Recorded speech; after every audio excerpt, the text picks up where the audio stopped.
Hello guys, कैसे हैं आप। माय नेम इज सी ए विवेक धर्मशी और आज हम एक और वीडियो बना रहे हैं।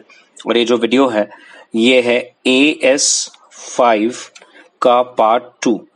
जो लोग मेरे वीडियो को पहली बार देख रहे हैं मैं उनको बता दूं कि हम लोग अकाउंटिंग स्टैंडर्ड पर बहुत सारे वीडियोस पहले से अपलोड कर चुके हैं और हमेशा हम हर एक अकाउंटिंग स्टैंडर्ड पर 2 पार्ट्स बनाते हैं। पार्ट 1 में हम उस पर्टिकुलर स्टैंडर्ड की थ्योरी और उस स्टैंडर्ड के रिलेटेड जितना भी कंटेंट है, एक्सप्लेनेशन है, अकाउंटिंग ट्रीटमेंट जो स्टैंडर्ड बताता है उस चीज पर डिस्कस करते हैं। और पार्ट 2 पर हम लोग बहुत सारे सम्स उसी पर्टिकुलर स्टैंडर्ड पर करते हैं। ये जो वीडियो आप देख रहे हैं ये पार्ट 2 है जहां पर हम AS5 के बहुत सारे सम्स को सॉल्व करने वाले हैं। मैं ये अज्यूम करके चल रहा हूं कि आपने मेरा पार्ट 1 पहले से ही देख लिया है या फिर आपको AS5 के सारी थ्योरी, कंटेंट, एक्सप्लेनेशन और अकाउंटिंग ट्रीटमेंट की आइडिया है। तो आइए जल्दी से शुरू करते हैं आज का हमारा ये स्टैंडर्ड AS5। चलिए क्वेश्चन नंबर 1। अब क्वेश्चन नंबर 1 कहता है there was a theft of 46 lakhs in the preceding year. The focus is on the preceding year, लेकिन आपको करंट ईयर में ही पता चला। अब आपको पता है कि AS5 में हमें करना क्या है। AS5 में सम को सॉल्व करने से पहले मैं एक बार फिर से बता दूं, आपको सम पढ़ना है और ये बताना है कि क्या वो ये नेट प्रॉफिट और लॉस के ऑर्डिनरी या फिर एक्स्ट्रा ऑर्डिनरी कैटेगरी में आएगा, क्या वो प्रायर पीरियड आइटम्स है, क्या वो change in accounting policy related है, और आपको मालूम है और एक है change in accounting estimates. Yes, change in accounting estimates. तो हमेशा हर सम के पढ़ने के बाद आपको तुरंत अपने दिमाग में सोचना है कि क्या मैं इसे ऑर्डिनरी एक्स्ट्राऑर्डिनरी कैटेगरी में डालूं, क्या मैं इसे प्रायर पीरियड कैटेगरी में डालूं, क्या मैं इसे चेंज इन अकाउंटिंग पॉलिसी का कॉन्सेप्ट एप्लीकेशन समझूं, क्या ये चेंज इन अकाउंटिंग एस्टिमेट्स है। तो अब बताइए, इस क्वेश्चन में क्लियर बोला है कि चोरी हुई थी पिछले साल, लेकिन आपको ये साल पता चली है, आपने पहले उसकी एडजस्टमेंट नहीं करी, पहले आपने उसकी ट्रीटमेंट नहीं करी क्योंकि आपको पता ही नहीं चला और इस बार आपको पता चला है। अब बताइए चारों में से क्या रहेगा। सो यस, आप सही हैं। इसका आंसर है it is a prior period item. और ये प्रायर पीरियड आइटम इसीलिए है because there was an error on your part, there was an omission on your part कि आपने इसको पहले ही पिछले साल जब ये हुआ था तभी उसकी एंट्री कर देनी थी, लेकिन जब आप नहीं कर पाए तो अब आपको इसका एडजस्टमेंट करंट ईयर में करना पड़ेगा। तो हम यहां पर देख सकते हैं, यहां पर क्लियरली करा है the adjustments will be considered in the current year as a prior period items. Last year clearly है कि पता नहीं था, इसलिए आपका क्लोजिंग स्टॉक का जो है वो ओवर स्टेटमेंट हो गया होगा, जिसके कारण प्रॉफिट का भी ओवर स्टेटमेंट हो गया होगा। लेकिन करंट ईयर वही गलत ट्रीटमेंट खींची जा रही है। ये पिछले साल ही हो जाना चाहिए था, लेकिन अब जबकि नहीं हुआ, इसे प्रायर पीरियड आइटम कंसिडर करके इसका नेचर और अमाउंट और इसका करंट ईयर के प्रॉफिट एंड लॉस पे क्या इंपैक्ट हो वो आपको बताना पड़ेगा। And make sure that you also disclose it into your notes to accounts properly. Sure about this. So this is a prior period item वाला क्वेश्चन। श्योर अबाउट दिस, पक्का। Come to question number 2। Question number 2 कहता है during the course of last 3 years company ने अपने 4 helicopters जो है वो गंवा दिए, घूम गए, टूट गए, फूट गए। कंपनी का लगता है कि ये अब जबकि हेलीकॉप्टर्स क्रैश हो चुके हैं तो कंपनी ने पहले से एक प्रोविजन बनाया था। किस चीज का प्रोविजन था? इन हेलीकॉप्टर्स को मेंटेनेंस का। लेकिन अब जबकि हेलीकॉप्टर ही नहीं रहा तो उसका मेंटेनेंस का क्या होगा? तो उन्होंने कहा चलिए इसको P&L में हम लोग राइट बैक कर देते हैं as a prior period item. वो कह रहे हैं हम लोग इसको क्या कर देते हैं, as a prior period item कर देते हैं। तो क्वेश्चन आपसे ये पूछना चाह रहा है क्या ये ट्रीटमेंट सही है या गलत। अब मुझे बताइए प्रायर पीरियड आइटम का मतलब क्या होता है। प्रायर पीरियड आइटम का मतलब होता है कि पिछले साल आपसे कोई गलती हो गई हो। मुझे बताइए पिछले साल जब आपने मेंटेनेंस का प्रोविजन किया था तो क्या आपसे कोई गलती हुई थी? बिल्कुल भी नहीं। पिछले साल आपके पास हेलीकॉप्टर्स थे तो आपने जब हेलीकॉप्टर्स था तो उसका प्रोविजन किया कि भाई ये हेलीकॉप्टर है, उसका मेंटेनेंस में खर्चा आएगा, तो आपने उसका प्रोविजन किया। अब जबकि आपके हेलीकॉप्टर्स क्रैश हो चुके हैं, आपके पास हेलीकॉप्टर्स ही नहीं है, तो आप मेंटेन करोगे किसको? और जब आप मेंटेन ही नहीं करोगे तो ये जो प्रोविजन आपने क्रिएट किया है मेंटेनेंस का, क्या इसकी जरूरत है? नहीं। इसे हम क्या कर सकते हैं पीएनएल में? Right back. तो मुझे बताइए क्या ये प्रायर पीरियड है? नहीं। तो ये कॉन्सेप्ट क्या है? यू आर राइट, आपने अगर सोच लिया है, this is a concept of change in accounting estimate. Yes, it is a change in accounting estimate because यहां पर estimate है, पहले लग रहा था तो आपने प्रोविजन किया, अब आपको लगता है कि प्रोविजन की जरूरत नहीं है क्योंकि तो ये आप उसको जो है वो चेंज कर दोगे। सो यहां पर the treatment the company is giving is not correct, आप उसे प्रायर पीरियड नहीं कंसिडर कर सकते। You should disclose it separately as per AS5, that is perfect, but it is a change in estimate because estimate keeps on changing. तो ये prior period item नहीं है, वो आपकी ट्रीटमेंट जो रहेगी वो गलत है। Sure about this? पक्का?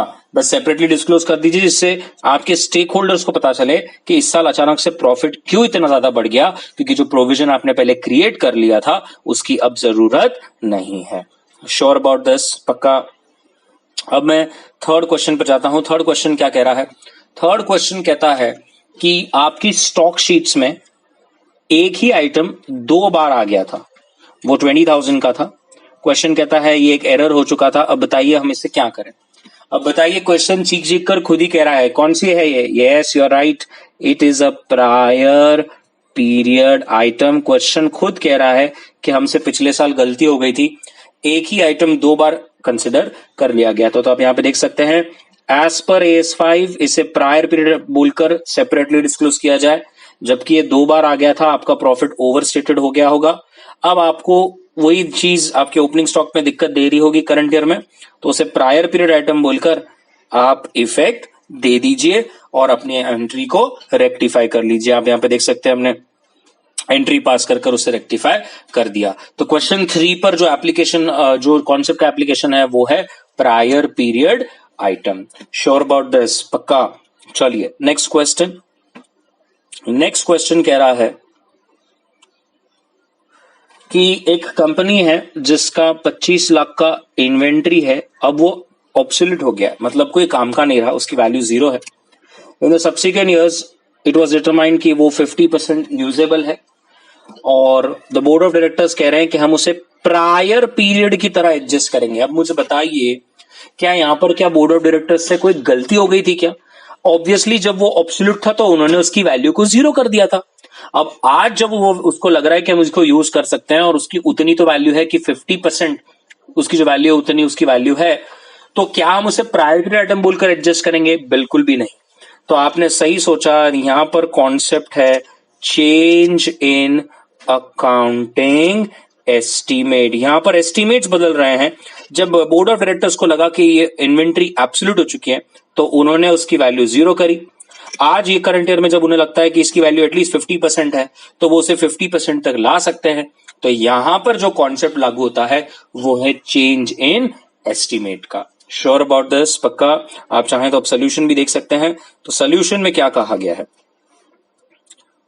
सोल्यूशन में क्लियर कहा गया है कि राइट बैक करना प्रोविजन को, 1 minute sorry, colour change, write back करना प्रोविजन को as a prior period is not a correct treatment. ये देखिए क्लियर कहा है, ये कोई गलती थोड़ी हुई थी बोर्ड ऑफ डायरेक्टर्स की तरफ से।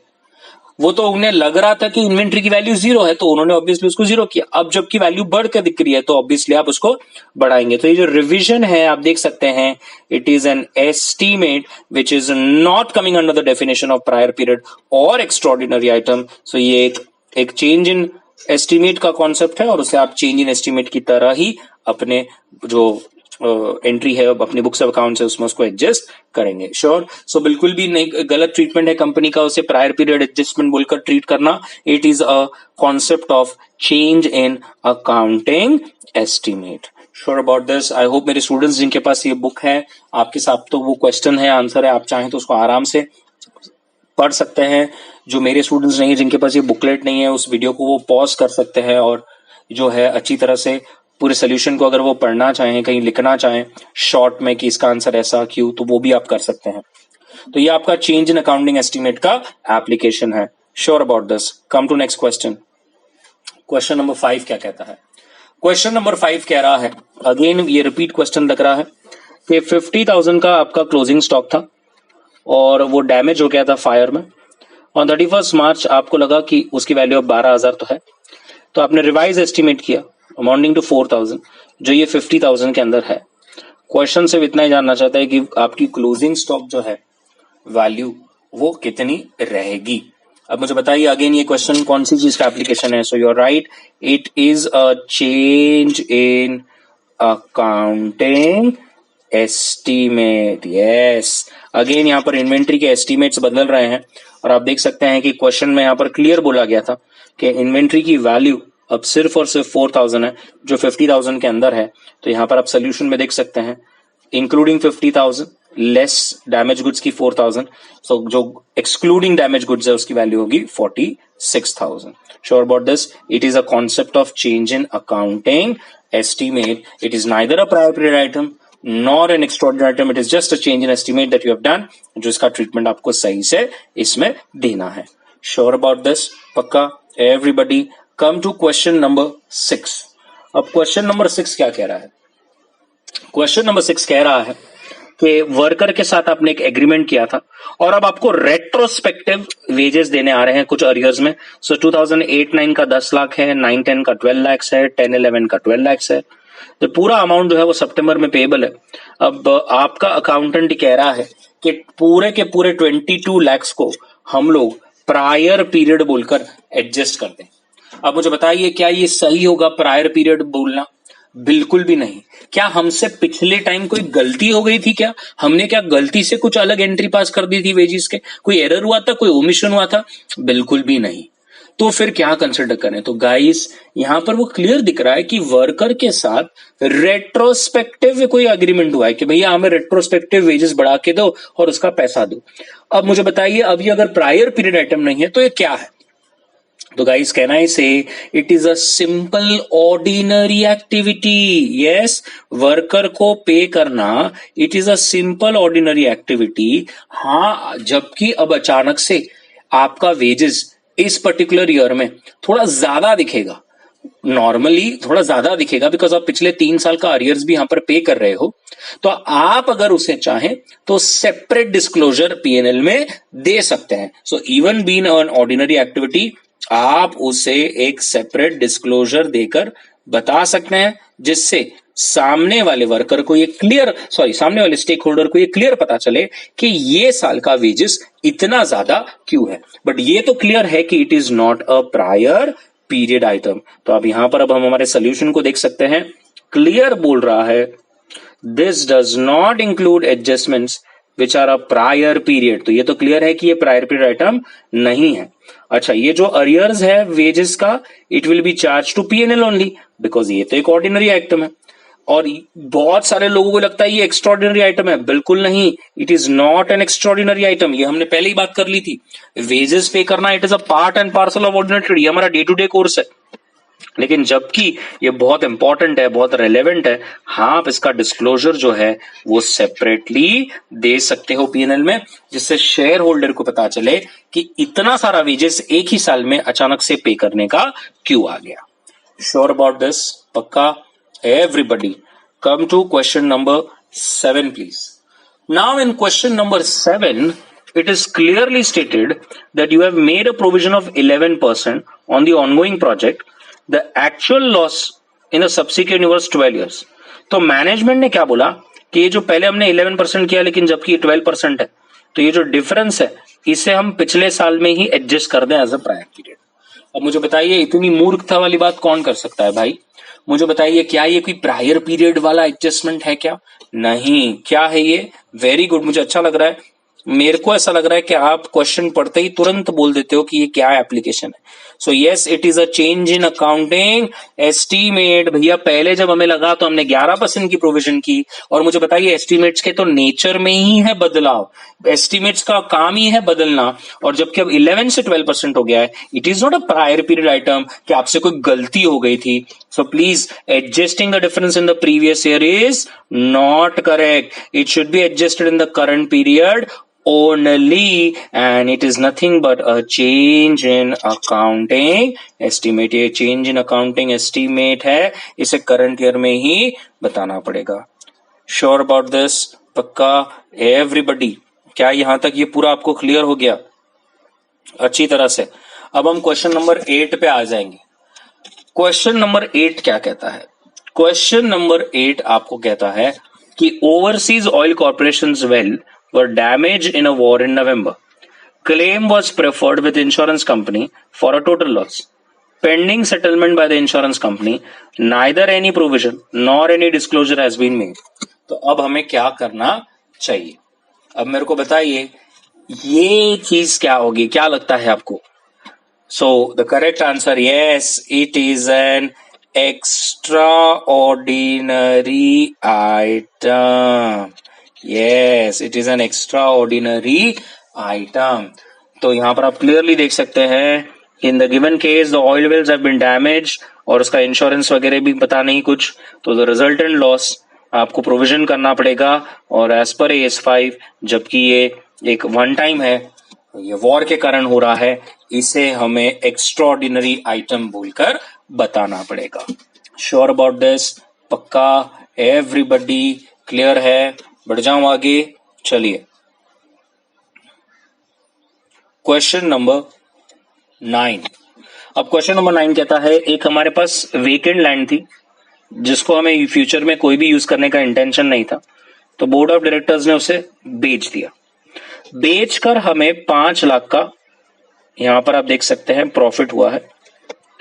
अच्छा, उसी साल हमारी फैक्ट्री में आग लग गई और 4 लाख का नुकसान हो गया. अब ये कह रहे हैं कि इस आग से लगी नुकसान और लैंड को बेचे प्रॉफिट को हम सेट ऑफ कर कर, वो बोल रहे हैं हम सेट ऑफ कर कर जो डिफरेंस 1 लाख आता है सिर्फ उसे ही बताएं. क्वेश्चन आपको कह रहा है क्या ये ट्रीटमेंट सही है या गलत? बताइए. मेरा पार्ट 1 याद कीजिए, मैंने आपको बताया था. So you are right, the treatment is wrong. हमने ये क्लियरली सीखा था कि 2 एक्स्ट्रा ऑर्डिनरी आइटम्स को कभी भी सेट ऑफ नहीं करना चाहिए. यस, 2 एक्स्ट्रा ऑर्डिनरी आइटम्स को कभी भी सेट ऑफ नहीं करना चाहिए. Sale of land is also an extraordinary item. Fire in the factory is also an extraordinary item. Both should be disclosed separately. दोनों ही extraordinary items हैं, दोनों ही material है, but आप उसे set off नहीं कर सकते. आपको set off करना is not right. As per AS5, they should be disclosed separately. ये मैंने part 1 में आपको पहले ही बताया था. तो ऐसा 1 लाख बताना सही नहीं होगा. आपको ये क्लियरली बताना पड़ेगा कि लैंड बेचकर 5 लाख का एक्स्ट्राऑर्डिनरी प्रॉफिट हुआ और फैक्ट्री में आग लगकर एक्स्ट्राऑर्डिनरी 4 लाख का लॉस हुआ है. Sure about this? पक्का everybody? Come to question number 10. अब क्वेश्चन नंबर 10 क्या कह रहा है? सो क्वेश्चन नंबर 10 आपको कह रहा है कंपनी ने इंटरेस्ट अपने क्लोजिंग स्टॉक में ले लिया. लो बोलो. और कंपनी कहता है अब हम AS2 को फॉलो करना चाहते हैं और इसीलिए हम इंटरेस्ट को अब हमारे स्टॉक से एक्सक्लूड कर देंगे. सबको पता है कि अकाउंटिंग स्टैंडर्ड 2 में क्लियरली बोला है कि इंटरेस्ट जो है वो क्लोजिंग स्टॉक में नहीं आना चाहिए. ओके, तो this has resulted into decrease. अब मुझे बताइए ये क्या है?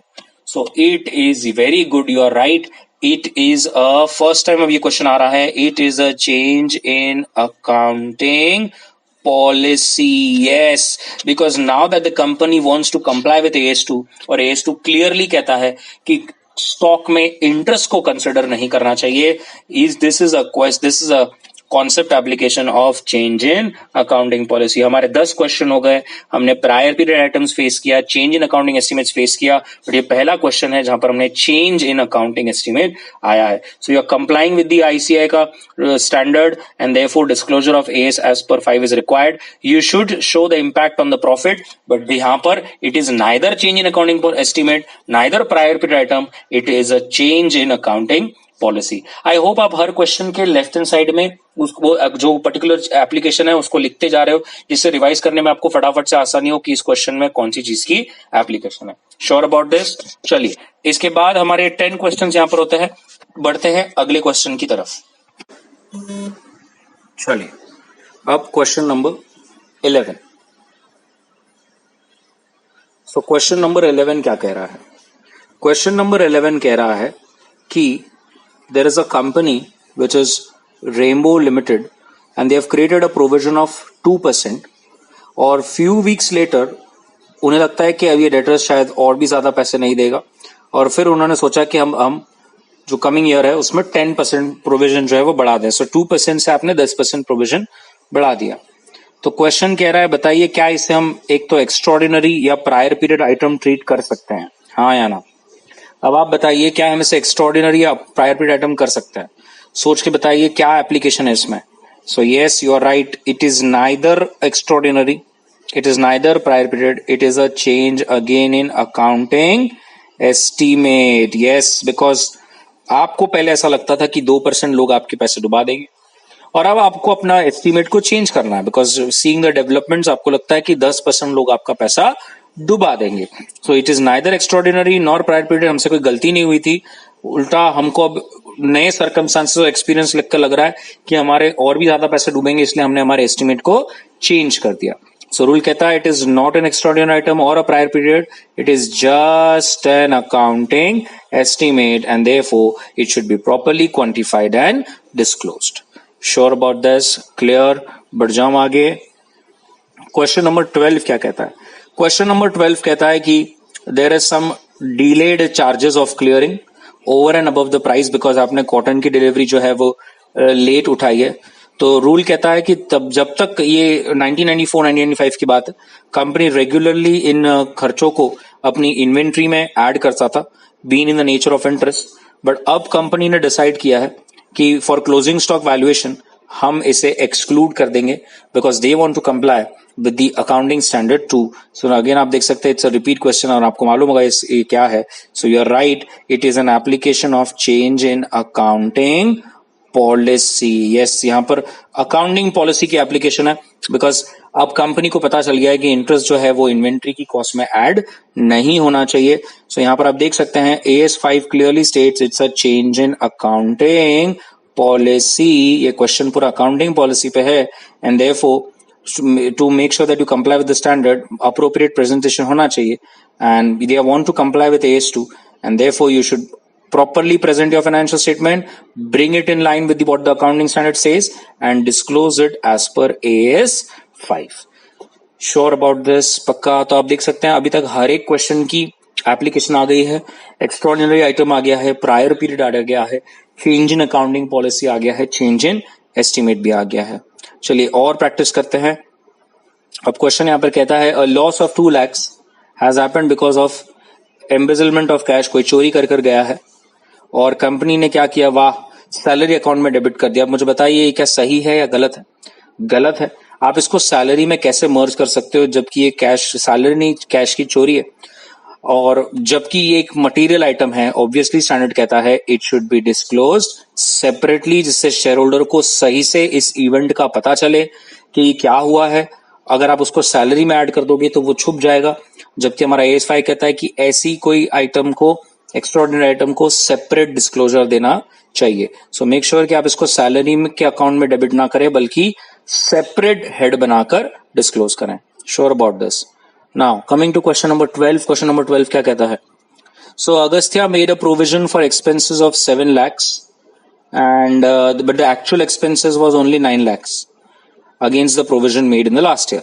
So आपने पहले 7 lakhs का प्रोविजन किया था और करंट ईयर में आपका एक्चुअल खर्चा 9 lakhs हो गया। तो अब क्वेश्चन कहता है क्या हम ये 2 लाख को प्रायर पीरियड आइटम ट्रीट करें?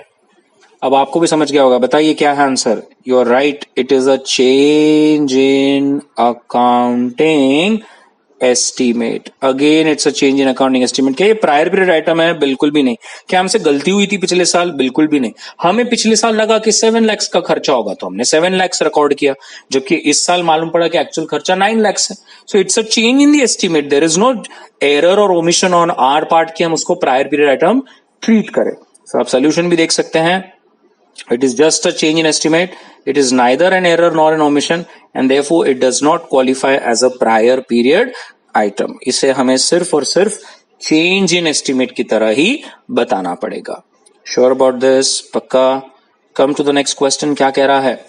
So Ambika prior to the receipt of the consultants has been valuing its stock by adding factory overheads to the prime cost. Okay, focus यहाँ पर, वो लोग प्राइमरी कॉस्ट में फैक्ट्री ओवरहेड्स भी add कर अपनी inventory की वैल्यू करते थे, बट अब उनके कंसल्टेंट्स ने उन्हें एक सही तरीका, बेटर प्रोसीजर बताया है for a fair allocation of overheads.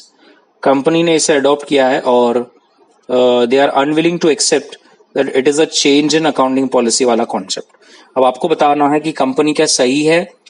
Company कह रही है ये चेंज इन अकाउंटिंग पॉलिसी नहीं है, जबकि ऑडिटर कह रहा है कि ये चेंज इन अकाउंटिंग पॉलिसी है। अब आपको बताना है कंपनी सही है या हम एज एन ऑडिटर। बताइए क्या लगता है आपको। So the correct answer is company is right. क्या बात कर रहे हो सर, मतलब ऑडिटर हम जो है वो गलत है? यस सर, मतलब ये चेंज इन अकाउंटिंग पॉलिसी नहीं है। Yes, it is not a change in accounting policy, it is not a change in accounting policy. मेरे को बताइए, क्या कंपनी फीफो से लीफो गई क्या, या कंपनी वेटेड एवरेज से फीफो गई क्या? क्या ये मेथड में चेंज है? बिल्कुल भी नहीं। यहां पर सिर्फ और सिर्फ फैक्ट्री ओवरहेड्स को कैसे एलोकेट करना है, आप क्लियर देखिए सेंटेंस की वर्डिंग। यहां पे सिर्फ फैक्ट्री के ओवरहेड्स की एलोकेशन को कैसे करना है, इसके बारे में कंसल्टेंट्स ने बताया है। कंपनी ने कोई मेथड चेंज नहीं की, कोई पॉलिसी चेंज नहीं की, सिर्फ फैक्ट्री ओवरहेड्स का एलोकेशन में बदलाव है। तो इसीलिए इसका हम सेपरेट डिस्क्लोजर दे देंगे, बट आप उसे कहेंगे कि एक चेंज इन अकाउंटिंग पॉलिसी है, ये गलत है।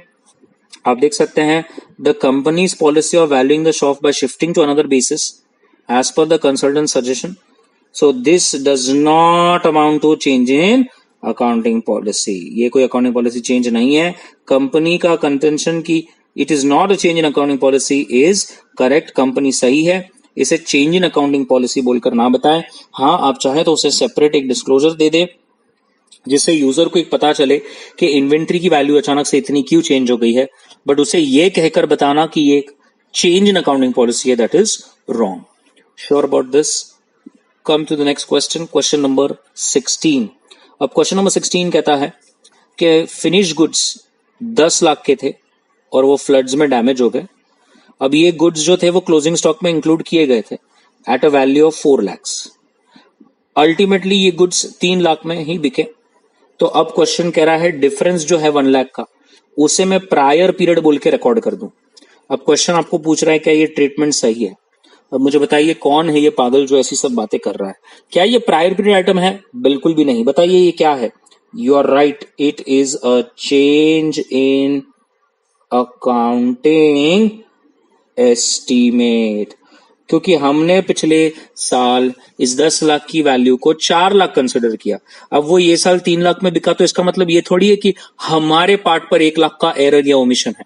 बिल्कुल भी नहीं। सो it is just a change in accounting estimate. देखिए, देयर इज नो एरर और ओमिशन, कोई एरर या ओमिशन नहीं हुआ है, बस ये सिर्फ एक चेंज इन अकाउंटिंग एस्टिमेट है और कुछ भी नहीं। ये 1 लाख को प्रायर पीरियड नहीं दिखाना चाहिए, वो गलत ट्रीटमेंट होगी। Sure about this? पक्का? मैं आप देख सकते हैं, मैं हमेशा बॉटम राइट कॉर्नर में बार बार लिखते जा रहा हूं कि यहां पर कौन से 4 में से कॉन्सेप्ट की एप्लीकेशन है। चलिए क्वेश्चन नंबर 7 क्या कह रहा है। क्वेश्चन नंबर 7 कह रहा है कंपनी का 25 लाख का इन्वेंट्री ऑब्सोल्यूट हो गया था लास्ट ईयर, और अब सब्सिक्वेंट ईयर में उन्हें लगता है कि 50% तक का हम यूज कर सकते हैं। Company again prior period adjustment consider करना चाहती है, अर्लियर ईयर में उसे रिकॉर्ड करना चाहती है। क्वेश्चन कहता है आपके व्यूज बताइए। अब मुझे फिर से बताइए, क्या ये प्रायर पीरियड है? बिल्कुल भी नहीं। तो ये क्या है? फिर से एक बार, yes, it is a change in accounting estimate. Yes, क्यों एस्टीमेट? बिकॉज ये क्लियर दिख रहा है कि इस क्वेश्चन में यहां पर जब हमें लगा कि स्टॉक की वैल्यू 0 थी तो हमने उसको 0 बताया। अब जबकि हमें लगता है कि 50% उसकी वैल्यू है तो हम 55% वैल्यू बता रहे हैं। तो रूल कहता है a revision in the estimate does not result into a prior period और एक्स्ट्राऑर्डिनरी आइटम। बस उसे एक सेपरेट डिस्क्लोजर दे दीजिए और बताना तो करंट ईयर में ही है। So it is a change in estimate and a separate disclosure is more than enough to disclose the exact position and the performance. उसे प्रायर पीरियड या एक्स्ट्रॉर्डिनरी बिल्कुल भी ट्रीट ना करें। Sure about this? पक्का? Come to the next question. अब क्या कह रहा है क्वेश्चन? क्वेश्चन कह रहा है उसके पास पिछले अब यहाँ पर पिछले 12 महीने में कंपनी जो थी, ऐसे तो उसकी total value of stock 3 crore थी और उसने जो प्रोविजन किया था वो 8 लाख था। अब उनको कोई एक्सपर्ट्स ने सजेस्ट किया है और उस एक्सपर्ट्स की सजेशन के हिसाब से उनका प्रोविजन जो है वो 7.5 आ रहा है। तो क्वेश्चन कह रहा है क्या ये चेंज इन अकाउंटिंग पॉलिसी है, और अगर हाँ तो बताइए क्या उसका प्रोविजन हमें चेंज करना है नहीं करना है। मुझे बताइए क्या ये चेंज इन अकाउंटिंग पॉलिसी है क्या? नहीं। तो ये क्या है? Again it is a change in accounting, yes you are right, estimate. यहां पर एस्टीमेट्स बदल रहे हैं यार, अकाउंटिंग पॉलिसी कहां बदल रही है? It is just a change in estimate. You can see this, a provision of 8 lakhs made by the company has been consistently following. The provision is based on a technical evaluation.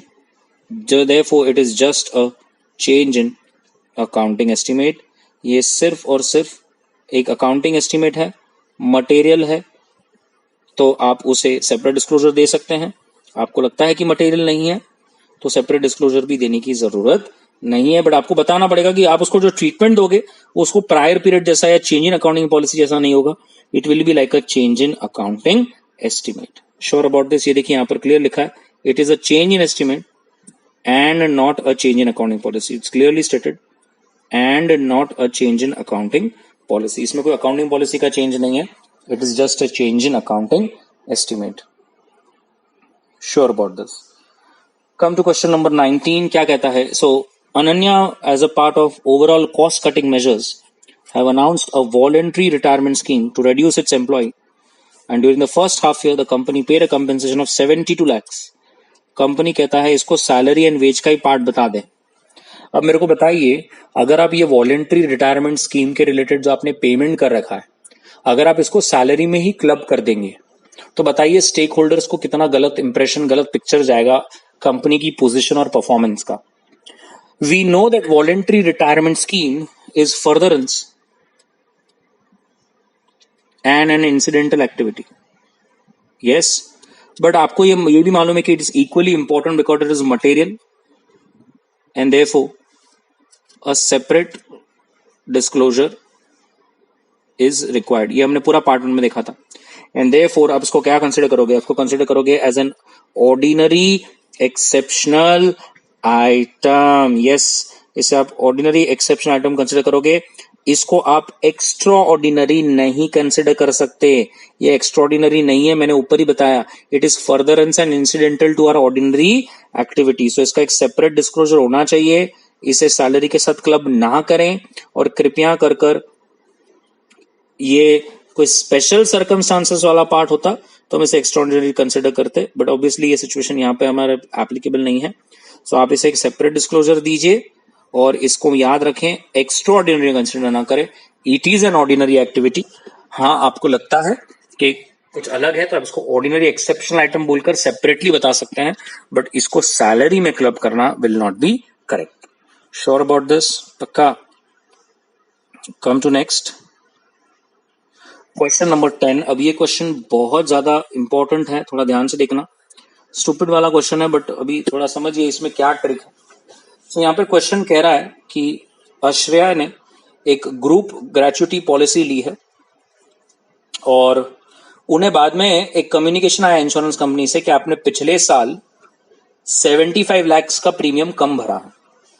अब थोड़ा यहाँ पर देखिए, on the part of error of insurance company, मतलब ऐसी बात हो गई कि पिछले साल आपने 75 lakhs कम इंश्योरेंस भरा था क्योंकि इंश्योरेंस कंपनी की तरफ से एरर था कम्युनिकेशन में। अब जो इंश्योरेंस कंपनी ने हमें बताया हमने भरा, तो आश्रय ने क्या किया, करंट ईयर में 75 lakhs भर दिए, बट उसे प्रायर पीरियड आइटम बोलकर ट्रीट किया है। अब आप बताइए क्या करें? अब आपके मन में एक सीधी सी सवाल आएगी कि एरर तो है भैया, तो हम उसे प्रायर पीरियड समझे, लेकिन एक चीज आपको खाई जा रही होगी कि एरर जो है वो मेरे पार्ट पे थोड़ी है, वो तो इंश्योरेंस कंपनी के पार्ट पर है, तो फिर मैं उसे प्रायर पीरियड आइटम कैसे ट्रीट कर लूं? तो आप बिलीव नहीं करेंगे, इंस्टीट्यूट ने जो उसका सोल्यूशन दिया गया है, इंस्टीट्यूट ने कहा it is a prior period item. अब आपके मन में आ रहा होगा, सर माना कि एरर है लेकिन हमारे पार्ट पर थोड़ी है, ये तो इंश्योरेंस कंपनी के रिलेटेड है, इंश्योरेंस कंपनी ने जो हमें कम्युनिकेट किया हमने वही पे किया, तो ये हम प्रायर पीरियड आइटम कंसिडर क्यों करें?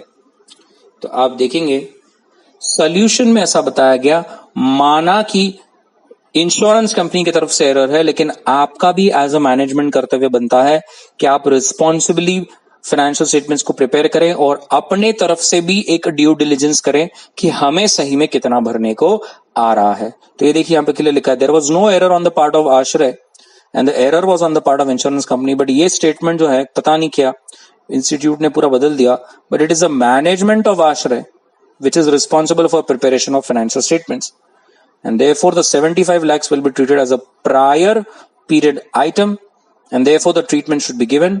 Obviously उसका separate disclosure होगा, वो तो सबको ही पता है, और उसका P&L पर क्या impact है ये इससे सबको समझ में आ जाए। मतलब ये एक ऐसा एक क्वेश्चन था, जब मैंने पहली बार सॉल्व किया तो मैं भी शॉक था, बिकॉज हम नॉर्मली ये समझते हैं कि भाई प्रायर पीरियड आइटम का मतलब एरर या ओमिशन पिछले साल में जो करंट ईयर में पता हो, लेकिन यार अब ये किसी और का एरर है और हमारे उसकी वजह से दिक्कत आ रही है, तो भी हमें इसको कंसिडर करना है prior period item only. Sure? तो ये एक बात याद रखना है इसमें कि हमारी तरफ से गलती हो या किसी और की तरफ से, if there is an error और omission then you have to record it as a prior period item. Clear? Next question number 21 कहता है, a concern company launched a claim with the railways for the loss of goods of 1,20,000. It was passed for payment in 2004 of 75,000. No entry was passed in the books when the claim was lodged. Will you treat it? What will be your treatment? अब आप एक तरफ से देख रहे हैं कि company ने in the year 2001 claim file किया था और इन द ईयर 2004 ये क्लेम अप्रूव्ड हुआ।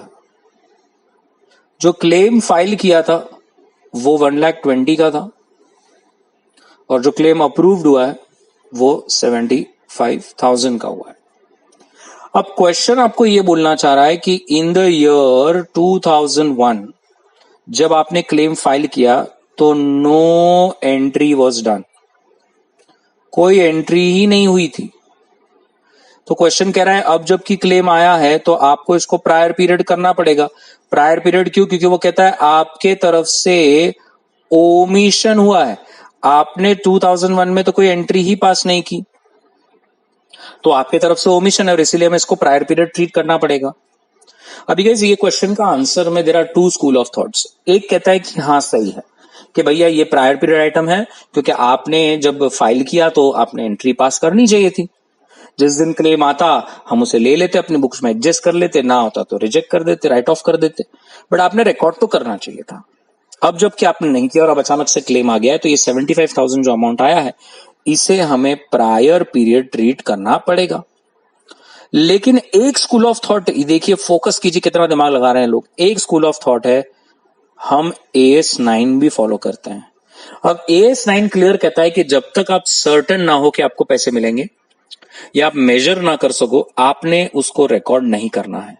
तो हो सकता है कि कंपनी आपको कह दे कि बाय फॉलोइंग AS9 हमने 2001 में इसको बुक में पास नहीं किया because we could not be certain कि हमें ये क्लेम अप्रूव होगा या नहीं होगा, and therefore we did not record. And just because AS9 को हम फॉलो कर रहे थे, हमारे पार्ट पर कोई एरर या ओमिशन नहीं था, और जबकि हमारे पार्ट पर कोई एरर और ओमिशन नहीं था, we will not consider it as a prior period item.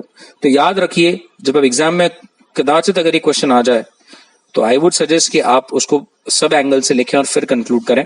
ये देखिए यहां पर, the concept of conservatism clearly states that you should not consider the claim as receivable unless it is certain. Also, the revenue recognition में AS9 also says the same, that you should postpone till the time there is uncertainty. Yes or no? Now, as per AS9, when revenue is recognized as postponed to the effect of uncertainty, it is considered as a revenue for which it is recognized. तो क्या ये prior period है? अब in the instant case, only 75,000 was collected against the claim. Hence, it is assumed that the recognition was postponed due to uncertainty. So, the transaction cannot be considered as a prior period item.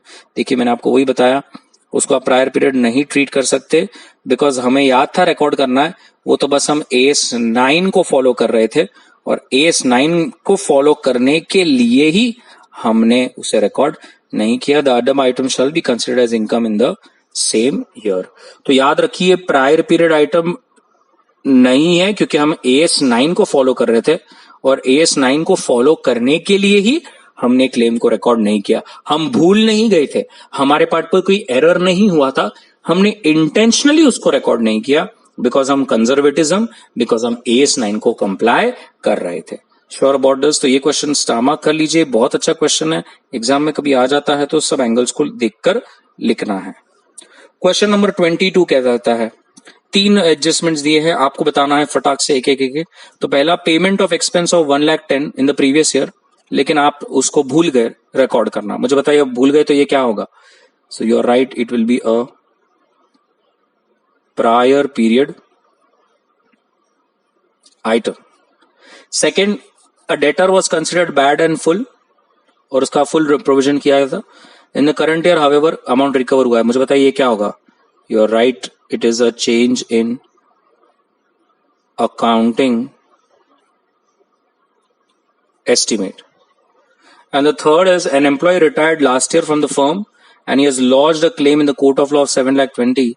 The court's verdict may come in the current year. The court verdict may be declared in the future years as well.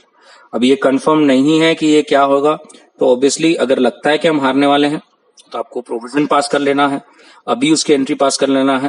लेकिन been पे claim procured by an employee who is अपने साथ जो काम करता था, तो it will obviously be ordinary exceptional item, और उसके हिसाब से आप उसकी, जैसे मैंने आपको कहा कि अगर आपको लगता है कि आप हारने के कगार पे हैं तो आपने प्रोविजन कर लेना चाहिए for the estimated loss in the current year itself. But हम इसको ऑर्डिनरी एक्सेप्शनल आइटम क्यों कंसिडर कर रहे हैं? Because it is in the nature of the payment to the workers, to the person who have been working with the company. बाकी मैंने आपको ऊपर का तो बताया, it is a prior period, और second is a change in the accounting estimate. Sure about this? पक्का? Come to question number 23 क्या कहता है? क्वेश्चन नंबर 23 कहता है कि प्लांट एंड मशीनरी हमने 4 साल पहले ली थी 6 लाख की, और सप्लायर को पे करना बाकी है। Company intends to take the back amount since now it has become time barred. और आपको मालूम है टाइम बार्ड मतलब, किसी को अगर आपने 3 साल तक पेमेंट नहीं किया और सामने वाले ने भी कोई कम्युनिकेशन इनिशिएट नहीं किया है, तो 3 साल के बाद वो डेट जो है वो टाइम बार्ड हो जाता है, और उसके बाद तो वो लीगली भी हमसे पैसे नहीं मांग सकता। अब कंपनी कह रही है बताइए क्या करें? इसका मतलब आपने प्लांट एंड मशीनरी क्रेडिट पे ली थी और आपको किसी को 6 लाख देने थे, लेकिन अब 3 साल हो चुके हैं और अब वो टाइम बार्ड हो चुका है, मतलब आपको वो 6 लाख जो आपकी लाइबिलिटी में खड़े हैं वो देने की जरूरत नहीं है। तो अब ध्यान से देखिए, क्वेश्चन यहाँ पे क्लियर कहता है कि एक तो ये टाइम बार्ड है as per the provisions of limitation act. इसका मतलब ये क्लियर है कि it is not a prior period item, क्योंकि आपके पार्ट पे कोई एरर या ओमिशन नहीं हुआ था। Okay, that is clear. Secondly, अभी एक एक्स्ट्रा ऑर्डिनरी आइटम बन चुका है, बिकॉज ऐसा कोई हमारा हर साल नहीं होता, दो frequency is not considered, but ये हमारी कोई ऑर्डिनरी एक्टिविटी नहीं है। So this will have a material impact and obviously separate disclosure is required, and it been an extraordinary item. Disclosure तो सेपरेटली देना ही है पीएनएल में, जिससे स्टेक होल्डर को करंट प्रॉफिट के बारे में समझ में आए। एक और एक चीज है, जबकि ये जो पैसा है ये इन्वेंट्री के रिलेटेड नहीं है, ये फिक्स एसेट के रिलेटेड है, और जब ये फिक्स एसेट के रिलेटेड है तो it is capital in nature, और जब ये कैपिटल इन नेचर है तो आप इसको पीएनएल में नहीं डायरेक्ट कैपिटल रिजर्व में पुट करेंगे। ये एक पॉइंट जो है वो इंपॉर्टेंट है, याद रखना। अगर वो इन्वेंट्री के रिलेटेड होता तो हम पीएनएल में डायरेक्ट लेके जाते, बट जब आपकी वो पीएनएल के नहीं लेकिन आपके फिक्स एसेट के रिलेटेड है, हम उसे पीएनएल में लेके जाने के बजाय डायरेक्ट कैपिटल रिजर्व में लेके जाएंगे। Sure about this? Question number 24 क्या कहता है? क्वेश्चन नंबर 24 कहता है an included excise duty is an amount of 2 lakhs which is with respect to earlier years. Company ने उसे करंट ईयर का ही खर्चा बताकर एंट्री पास कर दी है। क्वेश्चन कहता है सही है या नहीं? तो पहली बात ये समझना है कि it is not a prior period item, क्योंकि अगर हमें पता होता कि पिछले साल हमें कुछ भरने आता तो हम तभी भर देते, हमसे कोई गलती नहीं हुई है। तो यहाँ पर रूल क्लियरली कहता है the treatment followed by the company of charging the current year expenditure is clearly correct. उसे ऑब्वियसली प्रायर पीरियड बोलकर नहीं बताना है, क्योंकि हमसे कोई गलती नहीं हुई थी या ओमिशन नहीं हुआ था, हमें जितना लगा हमने उतना भरा। डिपार्टमेंट को लगता है कि और 2 लाख की डिमांड खड़ी करनी है, उन्हें लगता है कि हमने कम भरा है, तो वो करंट ईयर में डिमांड रेज कर रहे हैं और हम उसे भर दे तो हम उसे करंट ईयर में ही खर्चा ट्रीट करेंगे। अगर आप उसे प्रायर पीरियड की तरह ट्रीट करेंगे, इसका मतलब आप ये बता रहे हैं कि सच में आपकी लाइबिलिटी थी लेकिन आपसे गलती हो गई, आपसे ओमिशन हो गया भरने में, जबकि ऐसा नहीं है। हमें जितना लगा हमने भरा, डिपार्टमेंट को एक एक्स्ट्रा ड्यूटी लगती है हमें भरने को आ रही है, तो उन्होंने डिमांड रेज की, जो अब हमने कैलकुलेट करने पर हमें अगर पता चलता है कि सही है तो हम उसको करंट ईयर में ही भरेंगे और करंट ईयर में ही रखेंगे। Sure about this. Come to question number 25। क्या कहता है?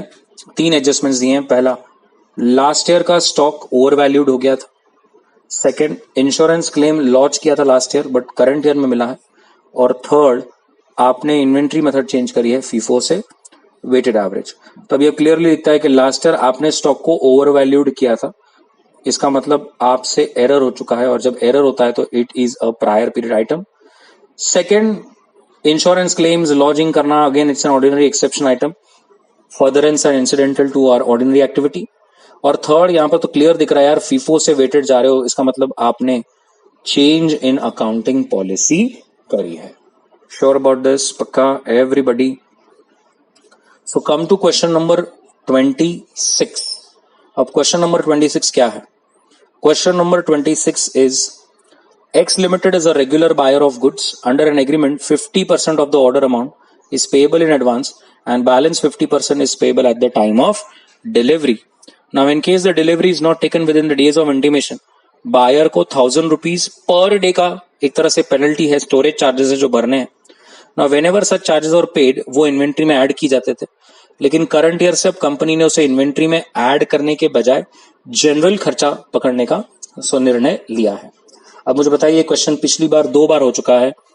ये ऐसे पेनल्टी वाले चार्जेस कंपनी पहले इन्वेंट्री की कॉस्ट में ऐड करती थी, लेकिन अब उसे एक्सक्लूड कर रही है। आप समझ ही गए होंगे, कंपनी AS2 को फॉलो कर रही है, बिकॉज एज पर AS2 ऐसे खर्चे P&L में डेबिट होते हैं, ना कि इन्वेंट्री के कॉस्ट में ऐड किए जाएंगे।